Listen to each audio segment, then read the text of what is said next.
In this video, I'm going to talk about which DoorDash customers tip the highest based on the type of home that they live in. But there's a caveat here. Remember, this is based on my experience over 2,500 deliveries and also based on where I dash, which is Broken Arrow, Oklahoma. So most of you will find what I'm saying to be true. Some of you may have a different situation depending on where you're dashing. First thing is, let's talk about when you receive an offer. Right? You haven't accepted it yet. So the first thing you look at is you're going to look at the guaranteed pay amount, and you'll see what that is. But if you're an experienced dasher, you're going to look at the map. You're going to see where the restaurant is, which you'll already know just by seeing the name of the restaurant. You'll know where it is. But if you're like me, what I do is I look to see where the delivery location is, where the type of neighborhood that it's in. Is it an apartment complex? Right? So there's a number of factors that go into accepting an order. You might have a low-paying order that is only a mile away and you're willing to take, except you find that it's in an apartment complex that you know is very complicated to get in, to get around, and so you may decline that order based on seeing where the residence is when you get that offer. I do that all the time, right? So it's not only the distance that you're looking at, but seasoned dashers will actually look at the type of neighborhood that they're going to, right? So you might see McDonald's going 1.5 miles to, let's say, a mobile home park, right? And again, let's say it's only a $5 order.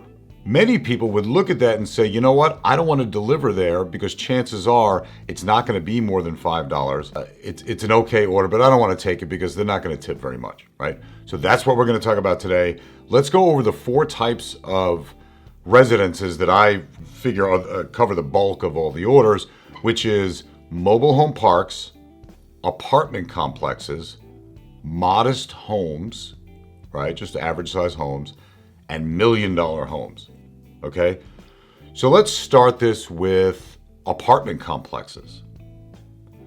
Now, within an apartment complex, you're looking at younger people, generally that live in these 1 or 2 bedroom apartments. They're going to be younger people, or they're going to be single people, or if they're married, it's just a couple with no children. I'm not saying that's everybody, but that's the bulk of who lives in these apartment complexes, right? These are single people. Generally, especially if they're younger, that live in these apartment complexes, they don't have a lot of disposable income, right? They live in an apartment that's affordable because they probably have an average job, they're paying their bills, but they don't have a lot of extra money, right? So they have little luxuries, and one of them is to order from DoorDash from time to time. When they do, because they're also workers themselves, they understand that you're a driver and you get a tip, but the tip is going to be kind of like low to average, right? That's what I found in apartment complexes. Either they're going to be $1 or $2, or they can be like $4 depending on the size of the order. Generally, as a rule, most people that live in apartment complexes don't have a lot of disposable income. They're just living kind of under their, means, barely paying for the bills. And so when they do order DoorDash, they're not going to tip a lot. Right? So this is low to mid-range tips. Then let's go to, let's say, modest homes. Now we're talking about average homes, 2-3 bedroom homes that usually have a family, husband, wife, a couple of kids, right? Again, these are working class people paying bills. This one goes either way, right? Because I would say for the most part, generally, they're average tippers. So when you have modest homes, we're looking at average tips, something that this is sort of consistent, $4 or $5 tips on a normal size order. Once in a while, you can get a higher tipper, and that's great. But on average, you're going to get average tips, right, from people that live in modest homes. Okay, so that's what I found. Modest tips, modest homes, enough to warrant the delivery, but nothing crazy. So the third one is going to be the $1 million homes, right? You have these $1 million, very expensive, very luxury homes, and sometimes these people order very luxury dinners. So they're ordering very expensive dinners from Charleston's and Los Cabos and Rib Crib, which is, a fairly expensive restaurant.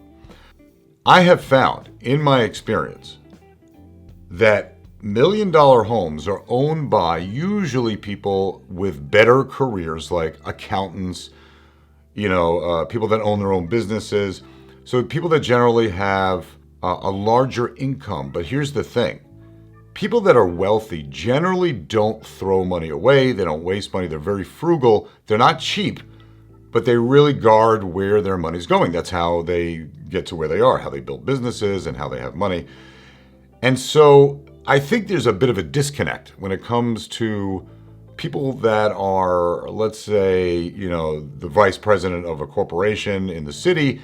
They come home, they're used to that kind of level of person. They don't really fully understand the blue collar worker and what they have to go through just to pay the bills. So I found, for the most part, where I deliver, whenever they're very expensive apartments, they are on the low end to mid-range, right? Very surprising. When you see a $60 order coming from Los Cabos going to $1 million home, right? And it says $650 on the order, you're kind of expecting it to be $950 or $1050 or something much higher. Very often when I take the order, because I figured, you know what, this is a beautiful neighborhood, they're probably going to tip more. I get there and it's $650. There's no extra tip. So these people are going to be tipping, $3, $4 on an order that costs $60. Because they have really nice homes that they're going to give bigger tips. There's a different mentality there, okay? So that's what I found, and I'll give you one example. One day I picked up an order from McDonald's. They agreed that this was the largest DoorDash order they've ever seen. It was like $100 worth of McDonald's, and it looked like it was going to a kid's party. There was a lot of kids' meals. There was like 7 bags of food, and I was helping to bag stuff, and I was helping put the stickers on, and just so we can hurry up and get it out the door. I get to the neighborhood, beautiful house. I mean, $1 million easy. And the family, they open the door, right? Now, oh, by the way, the caveat is this. That order had a guaranteed rate of something like $6. And I said, that can't be, not on a $100 McDonald's order. I'm going to risk this. So I did. And it was only, I don't know, maybe 3 miles. And I get there and I drop off the food and they thank me. And then I hit complete order. Guess what? $6.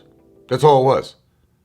In other words, it wasn't any more on a $100 McDonald's order with 7 bags that I had to stay there for like 15 minutes and help bag and, tape up the bags and get everything ready. I was helping McDonald's get this order ready because it was huge. Nothing, just the same size tip that I would have gotten delivering a Big Mac meal to somebody down the block who lives in an apartment. So I found that rather shocking. But over time, as I've been doing this more and more, I realized that is kind of consistent. When it comes to these rich neighborhoods, they're very low to moderate tippers, right? They're not over tipping. Again, not true for everybody. Once in a while you hit a score, but for the most part. And so the last and final one I want to talk about is things like mobile home parks, right? Now, I've seen mobile home parks that are beautiful, right? They're all mobile homes, but they're kept beautifully. The grounds are beautiful. The streets are beautiful. Right, but then there are some that are also like kind of run down. I've delivered to mobile homes that look like that they were barely held together. They were falling apart, right? So when you look at a map and you're picking up from a restaurant, you may know that area. You may look and say, oh God, that's a mobile home park. This is never going to be more than the $475 that's showing on here right now. That's the mentality. But guess what? It's not true. And here's why. This is my theory anyway. People that own a mobile home, right, generally already own that mobile home. They're not paying a mortgage on, the mortgage was probably paid for. And we're talking about older folks. Usually mobile home parks are going to be older folks, people that are like, 50 and up, right? They already own that property. And they're either retired and getting a pension or they're still working. But they don't have the expense of like a mortgage on that mobile home because it was low cost enough that it would have been paid for long ago. So these people actually have a higher disposable income than you would think. And here's the mentality. The type of people that live in mobile homes generally are going to be from the working class, the labor class, people that have worked maybe their whole lives, in some blue-collar job. They understand the working man, as they say, the working woman. They understand that the dasher is doing this for a living. This is how they make a living, and they can respect that. Why? Because they've been there, right? These are people that worked hard at whatever. I'm sure you don't get a lot of CEOs of corporations that live in mobile homes. That's just not the way it is. It's going to be more people that did, had a blue collar job, that are still doing it or are retired. understand what it's like to work. And because of that, they are tipping higher than one, you would imagine, and two, than the other three. I have found that the majority of mobile home parks or deliveries tip higher than anyone else. And of course, I went over that in my head. I'm like, why is that? Why? It seems contrary to what you would think. To me, that's what it is.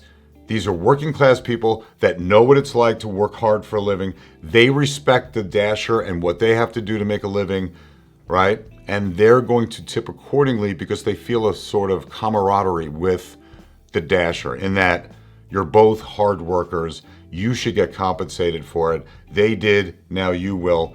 And to me, that's the reason why I'm getting bigger tips from mobile home parks than I am from even the wealthiest of neighborhoods.